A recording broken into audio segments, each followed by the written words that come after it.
How's it going, everybody? Welcome to Sick Eric Tech. Today we are going to be comparing the specs of the Google Pixel 6a, and we're going to be comparing it to the LG V60. Now, both of these are pretty comparable as far as specs goes.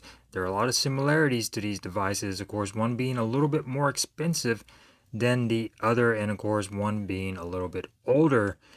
But the specs on here on paper, or if you think about it, are pretty comparable and pretty similar to both of these devices. Everybody loves the LG V60, and as far as the Google Pixel 6a goes, this is the new kid on the block. A lot of people like Google, and let's go ahead and start comparing both of these devices side by side. We're going to go over some specs, show you guys some pictures side by side, and things like that. So before we get started, go ahead and subscribe and click that bell icon. That way we get notified on future videos just like this one today. I know I have not done a comparison video in quite some time, so here we go. So going on over to the size and dimensions of both of these fantastic devices. The Pixel 6a coming in a little bit smaller. You're looking about 5.99 inches tall, 2.83 wide, and 0.35 thin. So it is a very compact phone, especially compared to the V60. The weight comes in at about 6.28 ounces, covered in Corning Gorilla Glass 3 on the front with an aluminum frame and a plastic back, glossy plastic back.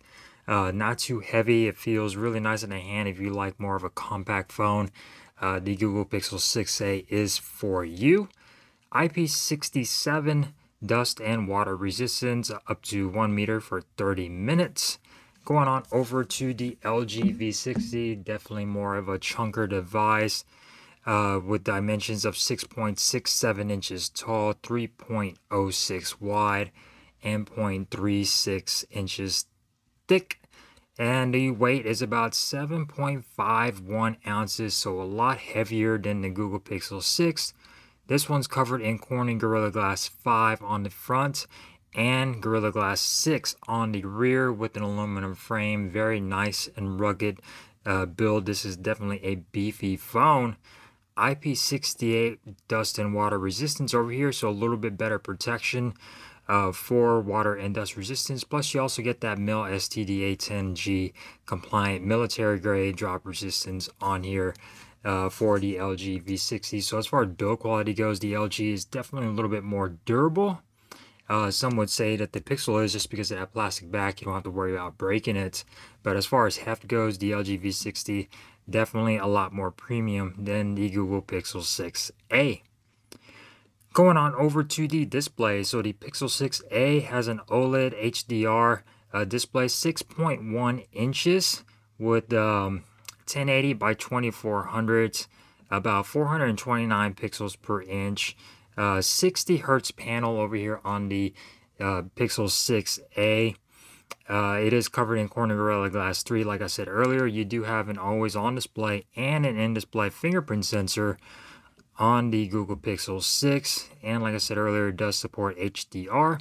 Going on over to the V60, you get a 6.8 inch POLED, supports HDR10 plus over here on the V60.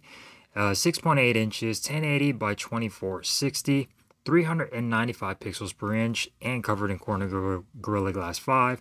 And you always get an always-on display as well, with a little bit more options than the Google Pixel 6, and you also get an optical under display fingerprint sensor just like the Pixel 6a. As far as the platforms, what they are running, the Pixel 6 is running, or came out running Android 12. It is upgradable to Android 13, and I do have Android 13 official on the Pixel 6, while over here on the LG it is still on Android 12. That is the latest update from LG, is Android 12. Snapdragon 865 processor on the LG, and for the Google Pixel 6 it's going to have Google Tensor processor over here. The Google Pixel 6a has 6 gigabytes of RAM, while the LG has 8 gigabytes of RAM. The LG does have the Adreno 650, while over here on the Pixel 6a, you get the Mali G78 MP20 GPU. As far as storage goes, both of these are at 128 gigabytes of storage, although the LG V60 does have micro SD card support up top, so you can add a micro SD card, while the Google Pixel 6a, you're pretty much stuck at just 128, no options for expandable storage. UFS 3.1 on the 6a, UFS 2.1 on the LG. Going on over to the cameras. So the Pixel 6a has an 12.2 megapixel main sensor, aperture of f1.7, and it has a 12 megapixel ultra wide with an aperture of f2.2. The front facing camera is going to be an 8 megapixel aperture of f2.0. You can record 4K 3060 on the rear of the Google Pixel 6a and only 1080p 30 frames per second on the front. Going on over to the LG, you also get two cameras. You get a 64 megapixel main sensor, aperture of f1.8.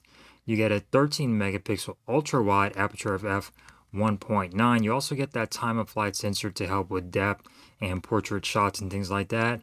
That is a 0.3 megapixel time of flight sensor.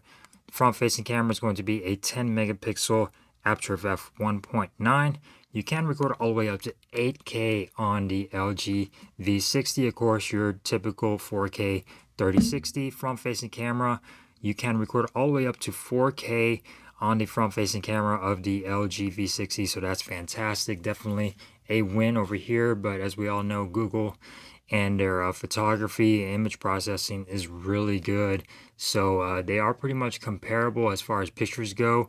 To each his own. You'll probably be seeing some pictures side by side taken on both of these devices just to show you guys the differences between the two cameras, but it's pretty much a personal preference as far as which one you prefer, LG's processing or Google's.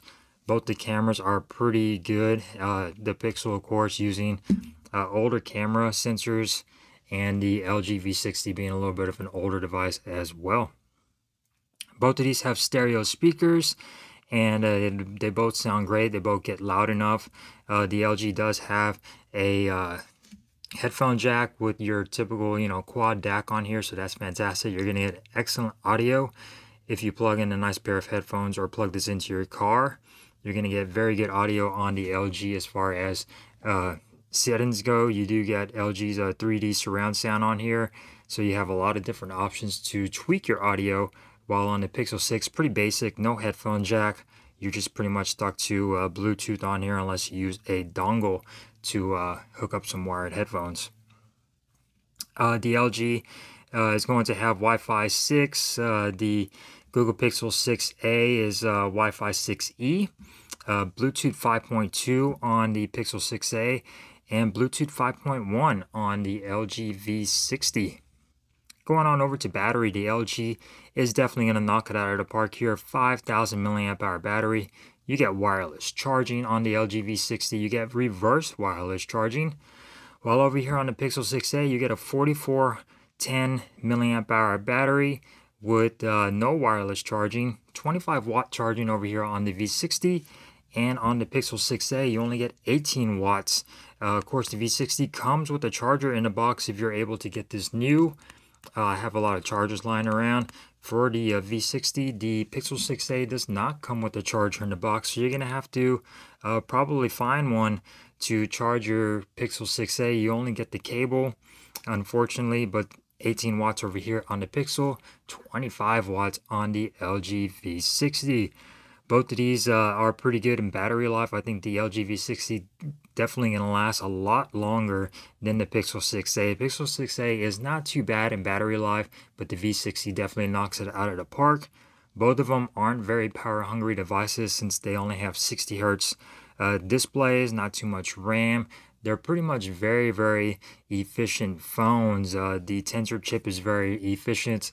And the 865 over here on the LG V60, one of Qualcomm's best chipsets in my opinion. You get no overheating or anything like that, while on the Pixel 6a, while using this for a little bit to watch movies or go on YouTube or the internet or anything like that, the Pixel 6a is definitely going to heat up a little bit quicker than the LG V60, and that has to do with the tensor chip. It happened on the 6 and the 6 Pro as well with that overheating, and the Snapdragon 888, again another processor that heats up. While over here on the 865, this was one of the last chipsets that performed really well with no overheating issues, no issues at all. This 865 definitely one of the best chipsets before all of these new ones started coming out. So keep that in mind. Pixel 6a, performance wise, they're both pretty snappy. Of course, both of them having 60 Hz refresh rates. They're both pretty similar as far as the performance goes, and the snappiness.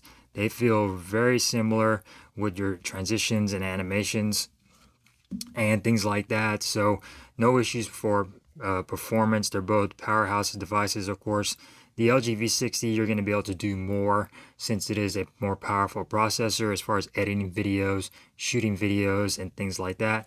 The LG V60 definitely more of a powerhouse than the Google Pixel 6a. As far as design goes, on the Google Pixel 6a, you get your Google logo on the back. You get your two cameras with your visor. This part is definitely going to be plastic. Pretty much the whole back is plastic. You do get an aluminum frame. You get your volume button right here at the bottom, along with your power button up top. I wish that was switched. I don't like that Google always does that. I prefer the power button on the bottom, volume rocker up top.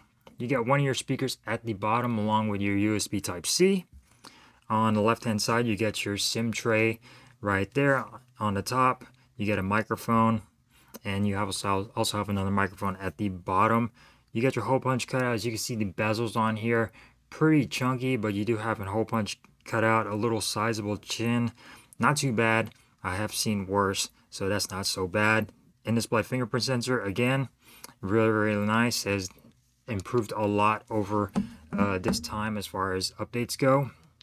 Going on over to the V60, you get your cameras, you get your V60 logo, LG at the bottom, you get your power button on your right hand side, you get a mic up top, volume rocker and Google Assistant button on the left hand side, and you get your volume rockers. You get another microphone over here. On the bottom, you get one of your stereo speakers, microphone, USB Type-C, headphone jack with your quad DAC on the LG V60, and your in-display fingerprint sensor, which I think as far as speediness goes is going to be pretty much almost the same as the Pixel 6a as far as unlocking your device. No facial detection on either one of these when you want to unlock your device, so you're stuck only with the fingerprint sensor or your PIN. You do not get any sort of facial recognition on either one of these. So that's pretty much it as far as these specs go. Hopefully this helps you decide whether you might want to pick up a used LG V60 or go for the more expensive Pixel 6a. The V60 can be found for way under $300, while over here on the 6a, it starts off at about $450, so definitely a little bit more. I think the V60 definitely is going to outpower the Pixel 6a. So if you enjoyed this video, guys, give it a thumbs up. Really appreciate it. Subscribe. Thank you guys for joining me on Sick Eric Tech. This has been my spec comparison between the Google Pixel 6a and the LG V60. Thanks for watching. Peace.